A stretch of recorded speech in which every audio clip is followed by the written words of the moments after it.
Hello students of class 11th। ये आपका नया लेसन स्टार्ट हो रहा है प्रोस सेक्शन का, जिसका नाम है discovering truth the saga continues, जो कि लिखा है A.R. विलियम्स ने।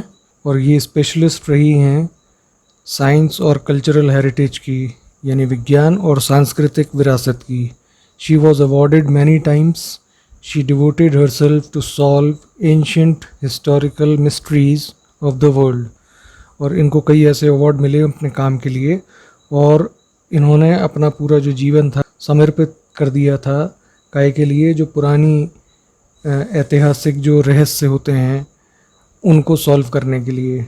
पूरी दुनिया भर के कई ऐसे ऐतिहासिक रहस्य होते हैं जिनके बारे में बहुत ज़्यादा मालूमात नहीं होती है, तो उन सारी मिस्ट्रीज़ को, रहस्यों को उजागर करने के लिए, लोगों के सामने के लाने के लिए इन्होंने अपना पूरा जो डिवोशन था लाइफ का वो दिया।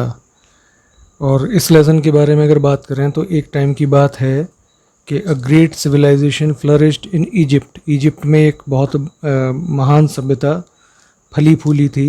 At that time a powerful royal family ruled over Egypt. और उस समय एक काफ़ी ताकतवर शाही फैमिली, शाही परिवार, उसने राज किया था इजिप्ट पे। The majestic tombs were left. और शाही जो मकबरे थे वो बचे थे उनके। जब बहुत टाइम के बाद जब कोई इस तरह के राजे रजवाड़े, बहुत सारे वंश, बहुत सारी डायनेस्टीज़ जो रूल करती हैं किसी भी जगह पे, तो एक ना टाइम तो ऐसा आता ही है कि जब उनका वंश ख़त्म हो जाता है तो उनके यादगारें, उनके टाइम की बनाई हुई चीज़ें वो रह जाती हैं। तो इस तरह से उनके ये बड़े बड़े मकबरे रह गए थे। The rulers were mummified. और जो राज जिन्होंने किया था, जो राजा थे वहाँ के, उनको ममीफाइड यानी कि मम्मी बनाकर रखा गया था इन मकबरों में।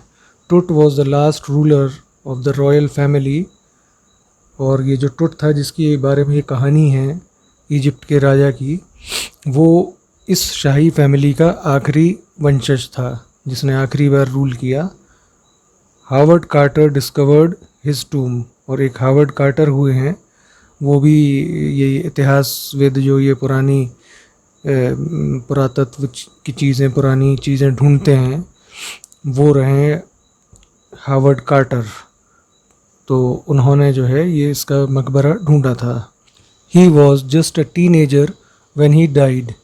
वो सिर्फ एक टीनेजर था, यानी टीनेज आपको पता है कि उस उम्र को कहते हैं जिसमें टीन लगता है, जैसे कि 13, 14, 15, इस तरह से 13 से लेके 19 ईयर्स तक की एज को टीनेज कहते हैं।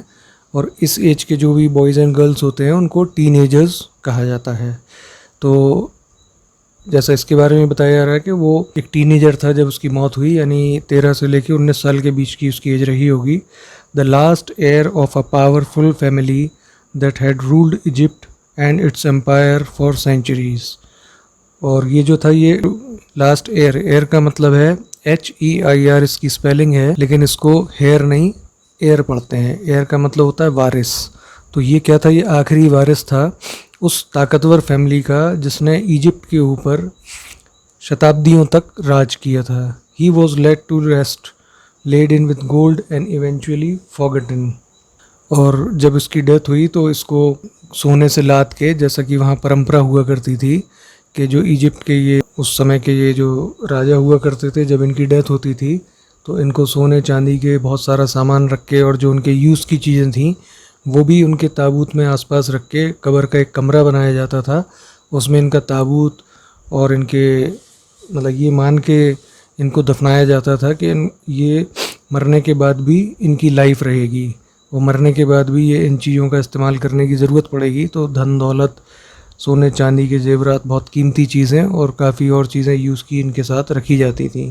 तो जब ये मरा, जब इसकी डेथ हुई, तो इसको भी सोने चांदी की चीज़ों से सजा के और रख के फिर इसको दफना दिया गया, और सब इसको भूल गए। और तब तक भूल गए since the discovery of his tomb in 1922। और जब तक कि इसके मकबरे की खोज नहीं हो गई 1922 में।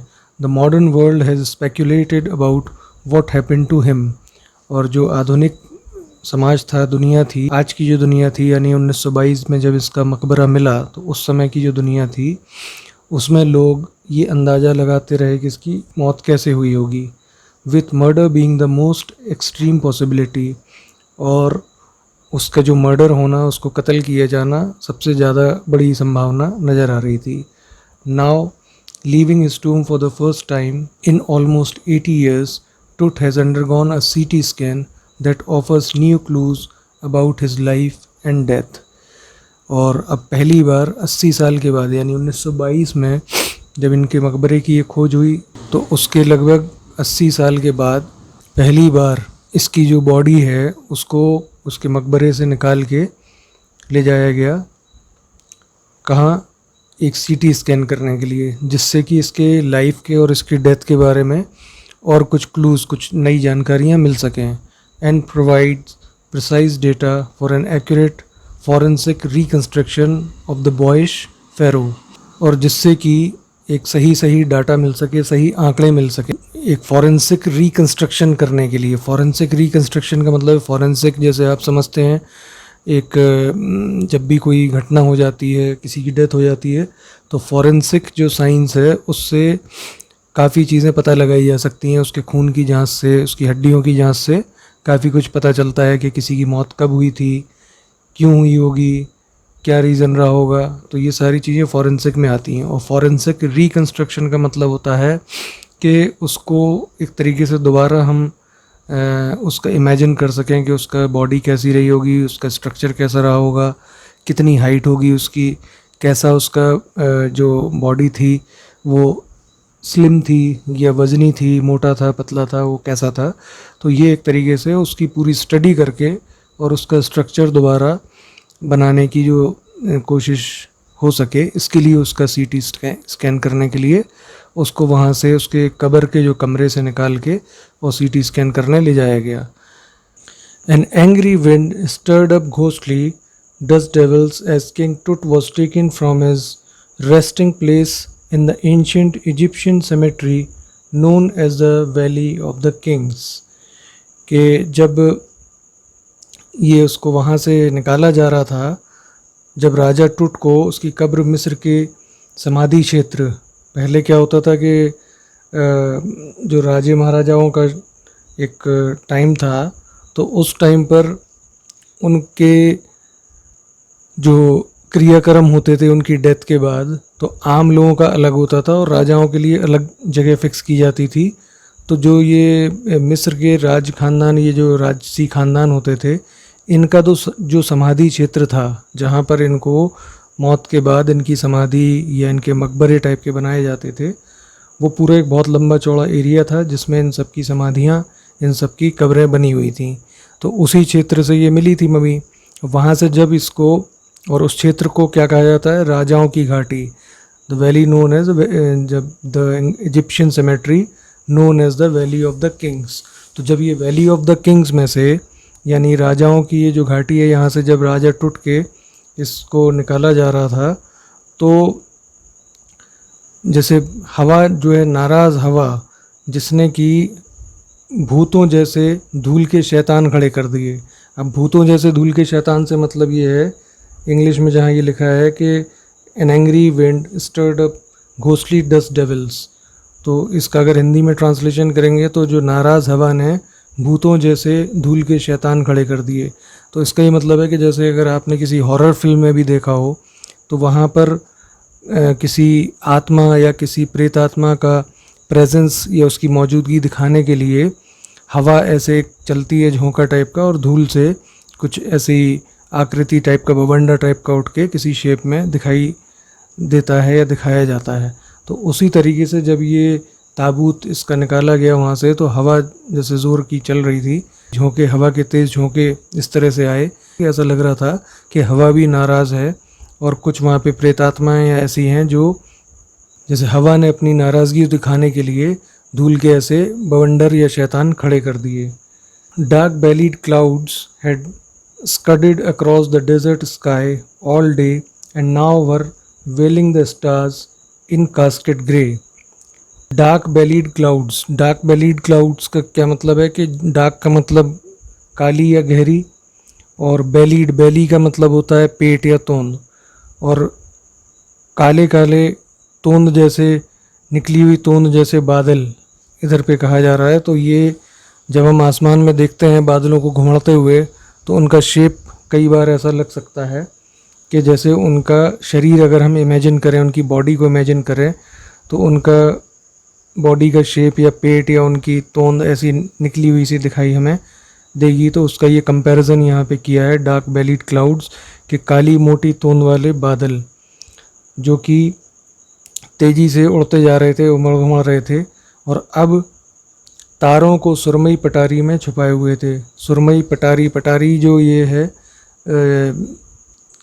जो एक डिब्बी जैसी होती है हीरे जवाहरात रखने के लिए, और सुरमई इसलिए कि जो एक डार्क ग्रे कलर होता है सुरमई, उसको रंग को कहते हैं, और बादलों का जब जो वैसे काले बादल होते हैं उनका यही रंग होता है।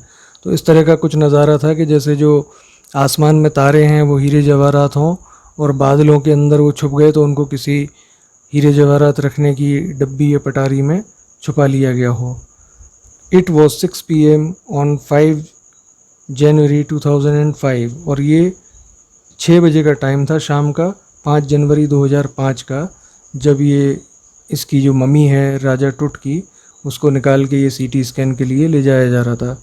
The world's most famous mummy glided headfirst into a CT scanner brought here to probe the lingering medical mysteries of this little understood young ruler who died more than 3,300 years ago। तो ये 5 जनवरी को जब ये शाम को 6 बजे निकाला गया था, इस मम्मी को संभाल के धीरे धीरे मशीन के अंदर जब डाला गया, तो और इस स्कैनर में जिसमें मशीन में डाला गया, तो ये उस समय इसकी बॉडी उस स्कैनर में जा रही है, जबकि उसको मरे हुए 3,300 साल हो चुके हैं। और ये उसके जो इतने सालों के मिस्ट्रीज़ हैं, रहस्य हैं, और जब वो ज़िंदा रहा होगा तब के रहस्य हैं, और उसके बाद के रहस्यों को, मरने के बाद के, उनका पता लगाने के लिए ये इस तरीके से स्कैनिंग उसकी की जा रही थी। All afternoon the usual lines of tourist from around the world had descended into the cramped rock-cut tomb some 26 feet underground to pay their respects।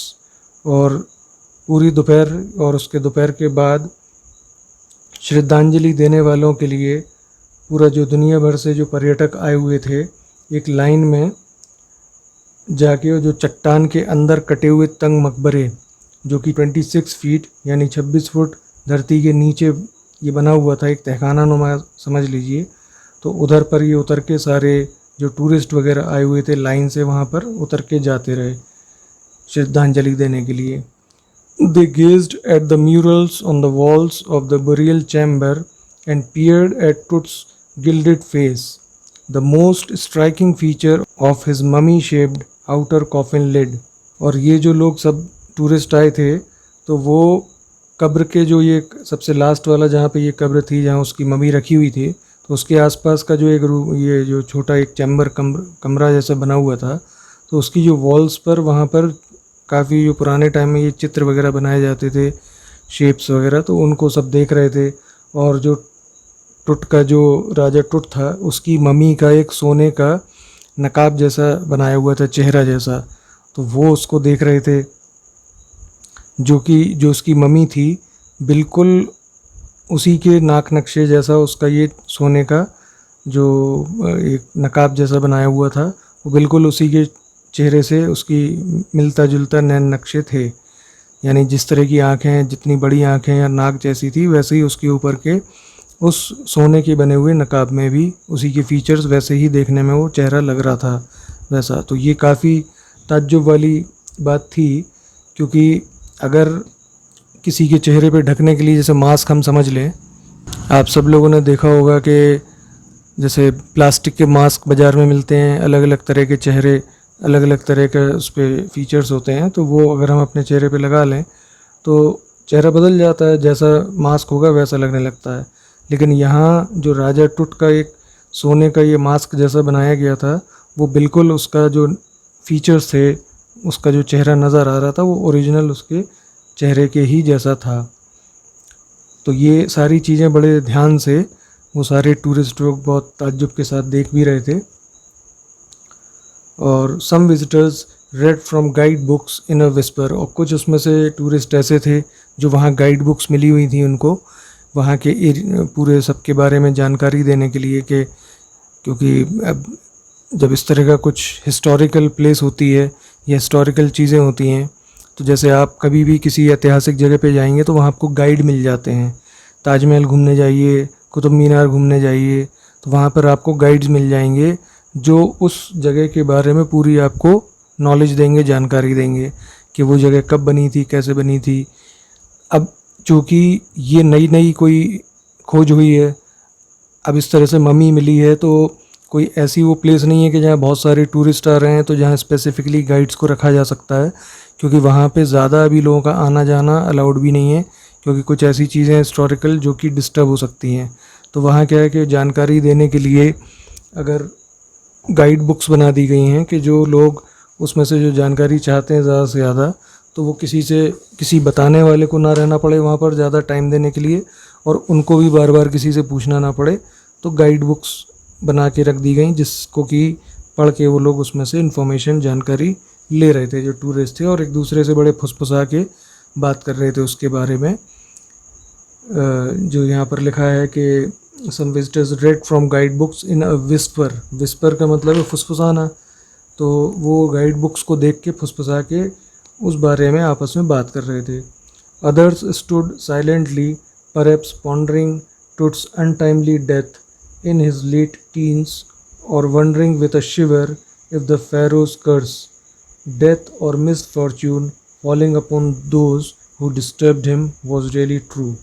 और जो दूसरे थे वो चुपचाप खड़े हुए थे, या तो वो इस बात के ऊपर सोच रहे थे कि भाई वो टुट जो राजा था वो इतनी कम उम्र में जो उसकी डेथ हो गई थी उसके बारे में सोच रहे थे, या फिर वो ये सोच के चुपचाप बिल्कुल साइलेंट खड़े हुए थे कि जो उन्होंने एक बात सुनी हुई थी फ़ेरोज़ के बारे में, उनके श्राप के बारे में, कि ये कहा जाता है फ़ेरोज़ के बारे में कि अगर चूँकि वो लोग मम्मी में उनको रख दिया गया है और वो एक जीवन के बाद दूसरे जीवन में विश्वास करते थे, तो कोई उनको डिस्टर्ब ना करे। जैसे अब वो उनकी डेथ हो गई, यहाँ पर उनको मम्मी बना के रख दिया गया, उनके साथ उनका सामान ये सब कर दिया गया, तो उसके बारे में एक ये कहावत प्रचलित हो गई थी, बात मशहूर हो गई थी कि अगर कोई उनकी मम्मी को, उनके मकबरों को, कब्र में उनको जाकर डिस्टर्ब करने की कोशिश करेगा तो उनके ऊपर ये फ़ेरोज़ का, जिन राजाओं की मम्मी बनी हुई है, उनका श्राप लग जाएगा। और श्राप से क्या होगा कि जिसने उनको डिस्टर्ब किया है या उनकी मम्मी में, उनकी कब्र में आके कुछ डिस्टर्बेंस क्रिएट किया है, तो या तो वो मर जाएगा या उसकी किस्मत बिल्कुल ख़राब हो जाएगी, फूट जाएगी और वो तबाह और बर्बाद हो जाएगा। तो ये जो लोग चुपचाप खड़े हुए थे, वो यही दो बातें उनके शायद मन में चल रही थी कि या तो वो इस राजा टुट के कम उम्र में मर जाने को लेके उसके बारे में सोच रहे थे कि कैसे क्यों मरा होगा, या फिर वो इसलिए चुप थे कि उनको इस बात का, फ़ेरो के श्राप का डर था कि वो अगर ज़्यादा एक्टिव होंगे, ज़्यादा कुछ उनके हाथ से कुछ डिस्टर्ब ना हो जाए, जिससे कि अगर फ़ेरो के श्राप की बात सच हुई तो उनके ऊपर वो श्राप ना आ जाए। The mummy is in very bad condition because of what Carter did in 1920s, said Zahi Hawass, Secretary General of Egypt's Supreme Council of Antiquities, as he leaned over the body for a long first look। तो ये जो एक ज़ाही हवास थे उस समय जब ये body को निकाला जा रहा था उसमें ले जाने के लिए, सीटी स्कैन के लिए, तो जो वहाँ के इजिप्ट के एक संस्था है सुप्रीम काउंसिल ऑफ एंटिक्विटीज़, कि पुरानी चीज़ों को, पुरातत्व की चीज़ों के ऊपर रिसर्च और उनके बारे में जो डिसीजन लेने की जो एक संस्था उनकी थी, सुप्रीम काउंसिल, सबसे बड़ी संस्था, उसके ये सेक्रेटरी जनरल थे, यानी सबसे मेन जो प्रमुख अधिकारी थे, ये ऑफिसर थे वहाँ के। तो उन्होंने जब इसको ध्यान से देखा, खुली हुई मम्मी को, जब इसकी मम्मी को उठा के मशीन के लिए ले जाया जा रहा था, तब इन्होंने बोला कि the mummy is in very bad condition because of what Carter did in 1920s, कि मम्मी जो है बहुत ख़राब कंडीशन में है, और इस वजह से ख़राब कंडीशन में है कि जो कि कार्टर ने किया था 1920 में मम्मी के साथ। अब क्या किया था, क्योंकि कार्टर ने वहाँ पर ये मम्मी को खोजा ही था। किसने? हावर्ड कार्टर ने। हावर्ड कार्टर कौन थे आगे ये पता चलेगा आपको कि Carter, Howard Carter that is was the British archaeologist who in 1922 discovered Tut's tomb after years of futile searching। तो ये जो हावर्ड कार्टर थे ये एक ब्रिटिश आर्कियोलॉजिस्ट यानी कि पुरातत्व शास्त्री थे। पुरातत्व शास्त्री उन लोग को कहा जाता है कि जो पुरानी बिल्डिंगों की, पुरानी जगहों की और ज़मीन के अंदर खुदाई करके ऐतिहासिक बिल्डिंग या ऐतिहासिक महत्व की चीज़ों को, पुरानी सभ्यताएं जैसे बहुत हज़ारों साल पहले बहुत सारी सिविलाइजेशंस, बहुत सारे लोग जो कबीलों में रहते थे, इस तरह के लोग जो अब नहीं हैं, वो ख़त्म हो गए, उनके टाइम की चीज़ें अभी भी ज़मीन के अंदर दफन हैं, तो वो उनको ढूंढना, उनके सारी जानकारियाँ इकट्ठा करना और लोगों के सामने लाना, ये आर्कियोलॉजिस्ट का या पुरातत्व शास्त्रियों का काम होता है। तो ये जो हावर्ड कार्टर थे ये भी एक ब्रिटिश आर्कियोलॉजिस्ट थे जिन्होंने 1922 में ये टूट का जो मकबरा है वो ढूंढा था। और after years of futile searching, मतलब कि कई सालों की अपनी तलाश के बाद, जो कि बेकार उनकी तलाश गई इतने सालों की, उसके बाद उनको एक ये कामयाबी मिली थी जो टूट का मकबरा उन्होंने ढूंढा था। इट्स कंटेंट्स दो हिस्टली ransacked इन एंटिक्विटी वर सरप्राइजिंगली कंप्लीट। तो जो उसके अंदर की जो मटेरियल था ये था कि उस वक्त जो खोज हुई थी तो बड़ी जल्दबाजी में सब चीज़ की छानबीन हुई थी। तो ऐसा होता है कि ये जो पुरानी चीज़ें निकलती हैं इनमें जल्दबाजी नहीं चलती है। आपने कभी अगर डिस्कवरी पे या किसी चैनल पे देखा हो या कभी आप देखना, तो जो इस तरह से खुदाई करके चीज़ों को निकालते हैं, तो जब मिट्टी के अंदर दबी हुई उन्हें कोई पुरानी हड्डियाँ, पुराने बर्तन मिट्टी के या कोई भी ऐसी चीज़ मिलती है तो उसको बड़े धीरे धीरे थोड़ा थोड़ा उसमें से मिट्टी, जो फालतू मिट्टी है वो हटा के ब्रश की से छोटे छोटे उनके औजार होते हैं बड़े सोफिस्टिकेटेड। यानी ऐसा नहीं है कि कोई चीज़ दिखी तो उसको किसी चीज़ को पकड़ के और बस खींच लेंगे हम, क्योंकि हज़ारों साल पुरानी चीज़ें हैं वो तो वैसे ही कमज़ोर हो चुकी हैं, तो उनको बड़ी हिसाब से और ध्यान से निकाला जाता है। तो यहाँ पर ये कह रहे हैं कि यहाँ हालांकि इस जो मकबरे में जो राजा टुट की मम्मी मिली थी, जो मकबरा मिला था, तो उसकी जो छानबीन हुई थी बड़ी जल्दबाजी में और बड़े ही वैसे हुई थी, ज़्यादा उसका ठीक से ध्यान नहीं रखा गया था। लेकिन उसके बाद भी जो सामान मिला था वो सुरक्षित था, सेफ था, ये इसके ऊपर इनको ताज्जुब था। They remain the richest royal collection ever found and have become part of the Feroz legend. ये जो सब शाही चीज़ें मिली थीं, ये अभी तक की जो भी चीज़ें मिली हैं उसमें सबसे ज़्यादा कीमती इनको माना जा सकता है, सबसे ज़्यादा इनकी कीमत मानी जा सकती है। और ये जो चीज़ें मिली हैं ये मिलने के बाद ये फ़ेरो से जुड़ी हुई जो कहानियाँ, दंत कथाएँ भी हैं, तो उनके किस्से कहानियों में ये भी एक चीज़ जुड़ गई। जो सामान मिला था अब वो भी उस कहानी का एक हिस्सा बन गए। जो फ़ेरो की कहानियाँ अब जो सुनी जाएंगी, बताई जाएंगी, उसमें ये भी एक जुड़ गया। Stunning artifacts in gold, their eternal brilliance meant to guarantee resurrection, caused a sensation at the time of the discovery and still get the most attention। और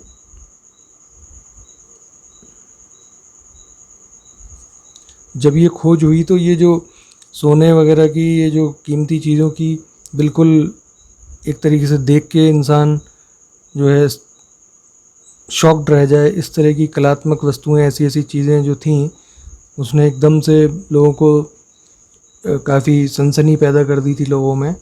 और ये अभी भी इतनी अट्रैक्ट करती हैं लोगों को कि जब ये मिली थी तब से लेके अभी तक लोगों का पूरा ध्यान इस पे रहता है, देखने पे।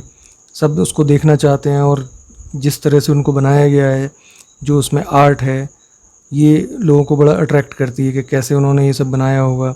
और कितना उस टाइम पे भी आर्ट एंड क्राफ्ट कितना ज़्यादा रिफाइन था, कितना उस पे लोग कितना अच्छा आर्ट एंड क्राफ्ट उस वक्त लोग किया करते थे।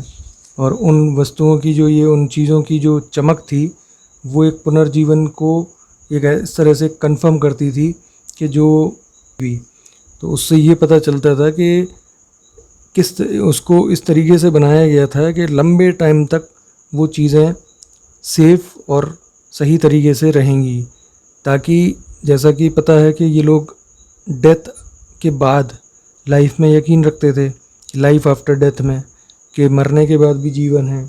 तो जो चीज़ें नेचुरल है कि अगर वो लोग, एक तो होता है फॉर्मेलिटी के लिए कि ठीक है कोई परंपराएं हैं पुरानी, उस वजह से हम इसको मान रहे हैं, लेकिन अगर सीरियसली किसी चीज़ को माना जाएगा, अगर वाकई में वो लोग ये सोच के कि नहीं वाकई में लाइफ होती है मरने के बाद भी, अगर वो वाकई में ऐसा सोचेंगे तो क्या करेंगे कि जो भी मम्मी के साथ में सामान रखेंगे वो इस तरीके का सामान रखेंगे कि जो वाकई में यूज़ किया जा सके और काफ़ी लंबे टाइम के बाद, हज़ारों साल के बाद भी वो ख़राब ना हो। क्योंकि कब तक लाइफ उसकी रहेगी किसी इंसान की, मरने के बाद उसको कब ज़िंदा होगा वो, कब उसको ज़रूरत पड़ेगी इन चीज़ों की, ये नहीं कहा जा सकता। तो इसलिए उनकी जो चमक थी, उनकी जो बनावट थी, और जिस तरीके से उनको बनाया गया था, जितने अच्छे मटेरियल से, जितनी अच्छी कारीगरी का यूज़ किया गया था, तो इससे ये समझ में आता था कि वो लोग सीरियसली इस बात को मानते थे कि हाँ मरने के बाद जीवन होता था। But Tut was also buried with everyday things he'd want in the afterlife: board games, a bronze razor, linen undergarments, cases of food and wine. और जो टुट था, इसको ये नहीं है कि बहुत कीमती चीज़ों के साथ ही दफनाया गया था, बल्कि उसको डेली यूज़ की कुछ चीज़ों के साथ भी काफ़ी चीज़ें उसके साथ में रखी गई थी। जो साथ में चीज़ों के साथ दफनाया गया था उसमें डेली यूज़ की भी काफ़ी चीज़ें थी, जैसे कि बोर्ड गेम्स का मतलब हो गया जैसे कि शतरंज जो खेला जाता है वो बोर्ड के ऊपर चौखाने बने होते हैं, उस पर खेला जाता है। एक चौसर गेम हुआ करता था। इसी तरह से जैसे हम लोग लूडो सांप सीढ़ी खेलते हैं, ये सब बोर्ड गेम्स कहलाते हैं। तो कुछ बोर्ड गेम्स थे ताकि भाई कोई अगर जिएगा, मरने के बाद दोबारा जीवन उसका होगा, तो एंटरटेनमेंट भी चाहिए उसको, मनोरंजन भी चाहिए, तो उसके लिए भी चीज़ें थी। कांसे का उस्तरा था, तो उसको भाई अपने बाल वाल भी काटने पड़ेंगे, तो उसका भी अरेंजमेंट था। और लिनन के अंडरगारमेंट्स थे, यानी कि जांघिया बनियान वगैरह, ये सब चीज़ें इस टाइप की जो हम लोग आज पहनते हैं, तो उस टाइम पे जैसी भी उनकी रहती होगी तो वो भी उनके लिए रखी गई थी। भोजन, खाने का सामान और शराब की पेटियाँ, ये सब कपड़े वगैरह सब रखे गए थे। अब आज के टाइम में तो अगर ज़रूरत की चीज़ें देखें तो आज के टाइम में जिस तरह से टूथब्रश, साबुन, पेस्ट और पाउडर और क्रीम, ये सब चीज़ें रहती हैं, तो जैसे अगर आज कोई अमीर आदमी हो और उसको ये कहा जाए कि इनको पहाड़ पे कहीं भेज रहे हैं हम, इनको 2 साल के लिए, 5 साल के लिए, तो किस तरीके से उनके साथ क्या क्या चीज़ें भेजी जाएंगी। और बहुत वीआईपी अमीर आदमी हो तो सब तरह की सुख सुविधाओं की चीज़ें भेजी जाएंगी ना। तो इसी तरीके से इसके साथ भी मम्मी के साथ ये सारी चीज़ें रखी गई थी। After months of careful recording the Feroz funerary treasures, Carter began investigating his 3 nested coffins। और काफ़ी महीनों की बहुत ध्यान से सब उसका लिपिबद्ध करना, रिकॉर्ड करने, मतलब लिख लिख के हर चीज़ को रिकॉर्ड करने के बाद कार्टर ने क्या किया कि उसके जो ताबूत थे, वो जो आपस में एक तरीके से नेस्टेड थे, यानी एक के अंदर एक रखे हुए थे 3 ताबूत, फिर उनकी जांच करनी शुरू कर दी। Opening the first he found a shroud adorned with garlands of willow and olive leaves, wild celery, lotus petals and cornflowers, the faded evidence of a burial in March or April।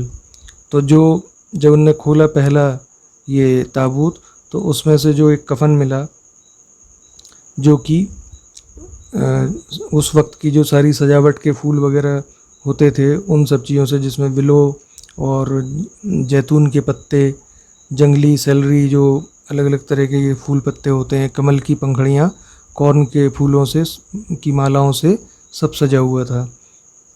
और ये जो सारे फूल पत्ती थे, सूखे फूल पत्ते, ये इस बात की एक तरीके से एविडेंस थे, इस बात की के सबूत थे कि जो उसका क्रियाक्रम हुआ होगा, यानी राजा टुट की जब डेथ हुई होगी और जब उसका क्रियाक्रम हुआ होगा, तो वो टाइम मार्च और अप्रैल के आसपास का रहा होगा, क्योंकि उस टाइम की ही ये पैदावार इस तरह की होती होगी, मार्च वगैरह में ही ये फूल वगैरह ज़्यादा होते होंगे।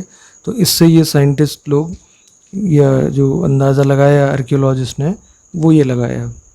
When he finally reached the mummy, though he ran into trouble, और जब फाइनली वो मम्मी तक पहुंचा, यानी 3 ताबूत थे तो पहला दूसरा तीसरे में जब वो पहुंचा मम्मी तक, तो वो फिर एक प्रॉब्लम में आ गया। कौन? कार्टर की बात चल रही है यहाँ पर, जब 1922 की बात, जब उसने ये मकबरा ढूंढा था। The ritual resins had hardened, cementing truth to the bottom of his solid gold coffin। तो उस वक्त जो ये एक रस्में वगैरह निभाई गई होंगी, जब उसका क्रियाक्रम हुआ होगा और जब ये सामान वगैरह रख के उसको दफनाया गया होगा, तो उसमें किशमिश वगैरह ये सब चीज़ें रखी थी उन्होंने। तो वो जो किशमिश थी वो क्या हुआ कि हार्ड हो गई थी, और उसने एक तरीके से गोंद का या फेविकॉल का या उसका काम किया। क्योंकि ये बात अगर आपको मालूम हो कि हर चीज़ डिकम्पोज्ड होती है, जैसे इंसान का भी अगर शरीर है तो वो अगर उसके डेड बॉडी को, इंसान की डेड बॉडी हो चाहे किसी जानवर की हो, अगर वो एक जगह पड़ी रहे लंबे टाइम तक, किसी जंगल में किसी की जानवर की डेड बॉडी पड़ी होती है, बहुत सारे जानवर जब मर जाते हैं, तो अगर कभी हम ऐसी जगह जाएं, किसी जंगल टाइप का हो, तो वहाँ पे अक्सर हमने देखा होगा कि हड्डियों के ढांचे पड़े मिलते हैं हमको। तो वो धीरे धीरे करके गोश्त वगैरह जो उसका होता है, मांस, ये तो कीड़े मकोड़े और जंगली जानवर खा जाते हैं। फिर जब हड्डियाँ बचती हैं तो वो भी धीरे धीरे सब सड़ के गल के मिट्टी के अंदर मिक्स हो जाती हैं ये सब चीज़ें। तो एक टाइम ऐसा होता है कि जब कुछ पता ही नहीं चलता है कि कोई किसी की बॉडी किस तरह की थी, क्या था। तो ये भी ऐसा ही हुआ। अच्छा, जो उसका प्रोसेस होता है वो इतना लंबा होता है कि ये पता नहीं चलेगा कि कोई बॉडी आज ही डिकम्पोज नहीं हो जाएगी, उसको डिकम्पोज होने में काफ़ी टाइम लगता है। और ये लोग जो काम करते थे मम्मी बनाने का, उसमें इस तरह के केमिकल्स का यूज़ करते थे कि जिससे कि डिकम्पोज ना हो बॉडी मतलब ख़राब ना हो, जैसी है वैसी की वैसी रहे, जिससे कि जब दोबारा जीवन मिले तो उस टाइम पे ऐसा ना हो कि बॉडी ही नहीं है तो जीवन कैसे मिलेगा, और जीवन मिलेगा तो अकेले कंकाल से तो काम चलेगा नहीं। तो इस तरह से वो इस तरह का लेप लगा के, इस तरह के केमिकल्स का यूज़ करके मम्मी बनाते थे कि जिससे कि बॉडी डिकम्पोज ना हो और सही सलामत रहे हज़ारों सालों तक। अब लेकिन क्या हुआ कि जो बाकी की इन्होंने किशमिश वगैरह जो ये डाली, मेवा डाले, सब चीज़ें डाली, तो बॉडी को तो आपने सुरक्षित कर दिया, सेव कर दिया केमिकल लगा के, लेकिन उसके साथ में जो ये सब चीज़ें डाली बॉडी के साथ में रख दी, मेवा वगैरह, तो वो तो डिकम्पोज होगी। जिस तरह से हम कोई फ्रूट या मेवा या इस तरह की चीज़ें अगर कई दिनों तक धूप में रख दो तो धीरे धीरे क्या उसका आप देखोगे कि कोई चीज़ उसको जैसे मेल्ट भी हो सकती, पिघल भी सकती है। कुछ चीज़ें दूसरे तरह से डिकम्पोज होती हैं, कुछ पिघल के, कुछ सड़ के, कुछ गल के, इस तरह से होती हैं। तो जो किशमिश थी वो इसी तरह से थोड़ा बहुत इतने सालों के बाद पिघल के, जैसे भी उसने एक तरीके से गोंद का काम किया और वो बिल्कुल ठोस हो गई। और उसकी जो टूट की बॉडी थी उसको भी उसने, जो कॉफ़िन था सोने का बना हुआ, उस कॉफ़िन से बिल्कुल उसको चिपका दिया था बॉडी को, और बिल्कुल जैसे सीमेंट के अंदर किसी चीज़ को अपन वो सेट कर दें, बिल्कुल चुन दें।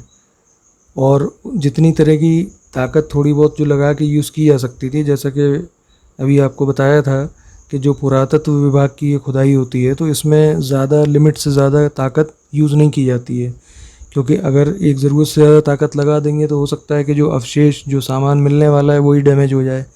तो इसी तरीके से जब ये इसकी बॉडी जम गई थी तो उस पर भी एक लिमिटेड ताकत जितनी लगाई जा सकती थी, जो यहाँ पर लिखा है, no amount of legitimate force could move them, Carter wrote later what was to be done. तो लेजिटिमेट फोर्स का मतलब है कि जो एक उस वक्त ठीक समझी जा सकती थी, अनलिमिटेड फोर्स नहीं, लेजिटिमेट, जिसको कि जितनी ताकत वहाँ लगाने की परमिशन थी, या जितने तरह के, अब हथौड़ा, एक छोटी हथौड़ी भी हो सकती है, एक बड़ा हथौड़ा भी हो सकता है, घन भी हो सकता है। तो ऐसा नहीं है कि जहाँ पे छोटी हथौड़ी की ही ज़रूरत है वहाँ पे एक बड़ा हथौड़ा यूज़ करके उसको अगर करेंगे तो वो चीज़ डैमेज हो जाएगी। तो इसी तरीके से जो उनको ताकत वो लोग लगा सकते थे उससे वो काम नहीं बना। तो कार्टर ने अपने उसमें लिखा था कि फिर क्या किया जा सकता था। तो the sun can beat down like a hammer this far south in Egypt and Carter tried to use it to loosen the resin. तो जो ये कार्टर देख रहा था कि अब वो तो इतना जम चुका है उसका बॉडी, उसकी मम्मी जो ये किशमिश वगैरह पिघल के उसमें जम गई है, तो उसने क्या सोचा कि ये जो सन था, वहाँ की जो गर्मी थी वो इतनी ज़बरदस्त हुआ करती थी कि हथौड़े जैसी चोट जैसी लगती थी उससे। लेकिन उसने इस गर्मी को ट्राई करने का सोचा कि शायद इस गर्मी से ही ये जो जम गई है बॉडी उसकी, जो किशमिश वगैरह पिघल के जम गई है, शायद इस गर्मी से ये छूट जाए। तो उसने वो भी ट्राई किया। For several hours he set the mummy outside in blazing sunshine that heated it to 149 degrees Fahrenheit. और कई घंटों तक उसने ये जो मम्मी थी इसको धूप में रखा और झुलसती हुई गर्मी में रखा उसने, जो कि 149 डिग्री फ़ारेनहाइट तक उसको हीट हुआ। वो जो बॉडी थी, मम्मी थी, कॉफिन था, उसका टेम्परेचर 149 डिग्री तक पहुंचा। लेकिन उसके बावजूद भी कोई उसमें बदलाव नहीं आया, कुछ भी ढीलापन उसमें या बॉडी थोड़ी बहुत हिली हो या लूज़ हुई हो, ऐसा कुछ भी नहीं हुआ। He reported with scientific detachment that the consolidated material had to be chiseled away from beneath the limbs and trunk before it was possible to raise the king's remains। और उसने फिर बाद में लिखा कि बड़े एक साइंटिफिकली, मतलब एक उसका जो डिटैचमेंट हो जाता ना, कि किसी चीज़ में कोशिश करो फिर जब कामयाबी ना मिले तो उससे एक मन सा उचट जाता है, हट जाता है। तो उस तरह से उसने लिखा बाद में कि जब ये सब कामयाब नहीं हुआ वो, तो उसको बॉडी को निकालने के लिए, ताबूत में से मम्मी को निकालने के लिए उसको जो है छेनी हथौड़े का सहारा लेना पड़ा। अब ये बात वही आ गई कि जब छेनी हथौड़े का सहारा लेना पड़ा तब वो मम्मी की हालत थोड़ी सी गड़बड़ हुई। जो वहाँ पे ऊपर ये अभी पढ़ा था हमने कि जो वहाँ के इजिप्ट के ये सुप्रीम काउंसिल ऑफ एंटिक्विटीज़ के जो सेक्रेटरी जनरल थे, जब उन्होंने पहली बार मम्मी को देखा तो जब उन्होंने कहा कि mummy is in very bad condition because of what Carter did in 1920। तो जब उन्होंने जब ये सीटी स्कैन करने के लिए ले जाया जा रहा था, जब उन्होंने जो सेक्रेटरी जनरल थे इजिप्ट के पुरातत्व विभाग के, जब उन्होंने देखा तो उन्होंने ये कहा कि मम्मी तो बहुत ख़राब कंडीशन में है। क्यों है ख़राब? कि जैसा कार्टर ने 1920 में इसके साथ किया था। और क्या किया था ये हमने पढ़ लिया कि इसलिए वो डैमेज हुई होगी कि इसको छेनी हथौड़े की मदद से निकालना पड़ा था। In his defence Carter really had little choice. और उसकी जो डिफेंस में, यानी कि कार्टर ने जो किया, अब उसके बचाव में क्या कहा जा सकता था, कार्टर का बचाव किस तरह से हो सकता था? वो इस तरह से हो सकता था कि कार्टर के पास बहुत कम चॉइस थी। जब 1920 में कोई टेक्नोलॉजी भी ज़्यादा नहीं थी, कोई ऐसा तरीके नहीं थे कि कैसे उसको, केमिकल्स वगैरह ऐसे ज़्यादा नहीं हुआ करते थे कि ये हार्ड चीज़ों को किस तरह से सॉफ्ट करके और निकाला जाए। तो उसके पास चॉइसेस नहीं थी, तो उसने वही किया जो उसके पास एक तरीका उसको समझ में आया। If he hadn't cut the mummy free, thieves most certainly would have circumvented the guards and ripped it apart to remove the gold। और अगर कार्टर ये नहीं करता, क्योंकि उसके बचाव में ये बात इसीलिए स्टैंड कर पाई, इसीलिए उसका बचाव में ये बात कही जा सकती थी कि उसे छेनी हथौड़े की मदद चाहे लेनी पड़ी हो, लेकिन उसने वो ली और बॉडी को निकाल लिया। क्यों निकाल लिया? कि अगर वो मकबरा खोज लेने के बाद उसके बाद भी अगर मम्मी वगैरह को वहाँ से नहीं हटाता वो, तो क्या होता कि हो सकता था चोर डाकू आके उसको सोने को पाने के लिए और गलत सलत तरीके से उसको तोड़ फोड़ करके उसमें से वो सोना निकाल लेते।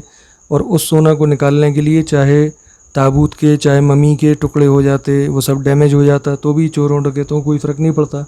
तो इसलिए उसको ये करना ही पड़ा कि छेनी हथौड़े का भी सहारा लेके किसी तरह से मम्मी को बचाए वो।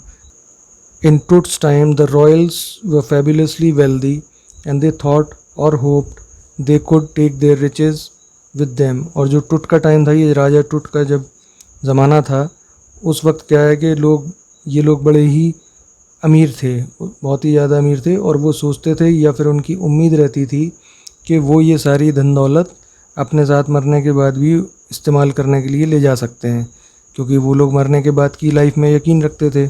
तो उनको ये लगता था कि ये जो धन दौलत है ये साथ में रखने से हमको ये इस्तेमाल करने के लिए मिल पाएगी, इसका इस्तेमाल हम कर पाएंगे।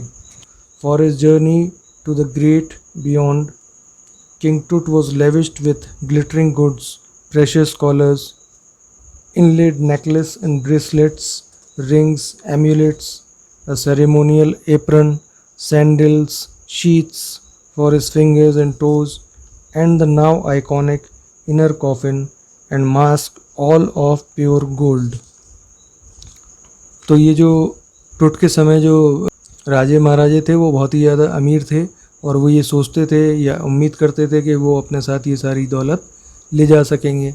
और जो राजा टुट था जब ये मरा तो इसको जो दूसरी दुनिया आने वाली दुनिया थी एक तरीके से, इस दुनिया में तो ये मर गया। अब जो ये उनकी मान्यता थी कि मरने के बाद दूसरी दुनिया में ज़िंदा होगा वो और जीने को मिलेगा, तो उसकी उस यात्रा के लिए उस टाइम पे लोगों ने जो चीज़ें उसको दी थी उसमें काफ़ी ये सब शानदार चमकदार चीज़ें थीं। बहुमूल्य कॉलर था, बहुत कीमती कॉलर, गले में ऐसे डालने वाला अपनी ड्रेस के साथ में रहा होगा, और जड़ाऊ हार, दस्तबंद, अंगूठियाँ, ताबीज और अनुष्ठानिक चोगे, ये उनके जो पुराने ज़माने के लोग पहनते थे उस पर काफ़ी सोने की कढ़ाई वढ़ाई, तमाम कीमती हीरे जवाहरात सब जड़े होते थे, चप्पल। और ये जो उसका मूर्ति ने वो ताबूत था लास्ट में, तो ये वैसे तो देखने में मूर्ति जैसा लगता था लेकिन एक्चुअली ये बॉक्स होता था जिसके अंदर मम्मी रखी रहती थी, और उसको जब ढक्कन से ढक दिया जाता था बिल्कुल उतने ही उसी शेप का रहता था जितने शेप की वो उसकी बॉडी किसी भी मम्मी की हुआ करती थी, यानी साइज़ उसका जो लंबाई चौड़ाई सब उसके बिल्कुल उतने ही साइज़ की। To separate Tut from his adornments, Carter's men removed the mummy's head and severed nearly every major point. अब टुट को जो ये इन सब जेवरों को और ये सब जो पहने हुए था वो भी सब इस तरीके से उससे चिपक चुके थे कि उनको जेवरों को उसके बॉडी से अलग करने के लिए जो कार्टर था उसको और उसके आदमियों को जो मम्मी थी उसका सिर और हर उसका जॉइंट सब काट काट के अलग करना पड़ा था, तब जाके वो सारे जो पहने हुए था चीज़ें वो निकल पाई थी। Once they had finished, they resembled the remains on a layer of sand in a wood box with padding that concealed the damage. The bed where Tut now rests. और उसके बाद जब ये सब निकाल लिया उन्होंने, मम्मी को अलग कर लिया, तो फिर जो उसके जो पूरे जो टुकड़े थे, टुकड़े अलग अलग हो गए थे, सब चीज़ें उसने निकाल ली। उसके बाद जो वापस उसको एक लकड़ी के संदूक में रेत बिछाई, रेत की परत के ऊपर सारा जो उसके पार्ट्स थे बॉडी के उनको जमाया और गद्दियाँ लगा के उसको एक तरीके से ढक के छुपा दिया गद्दियों की मदद से। और ये उसका वो बिस्तर बन गया राजा टुट का, जिसमें 1920-22 जब इसका ये मकबरा कार्टर ने ढूंढा था, और उसके बाद से जो अभी तक उसका एक तरीके से बिस्तर बन गया जिस पे वो अभी तक एक तरीके से रेस्ट कर रहा है। तो इस पार्ट के लिए अभी इतना ही रखते हैं एक्सप्लेनेशन। आगे का एक्सप्लेनेशन हम नेक्स्ट पार्ट में देखेंगे।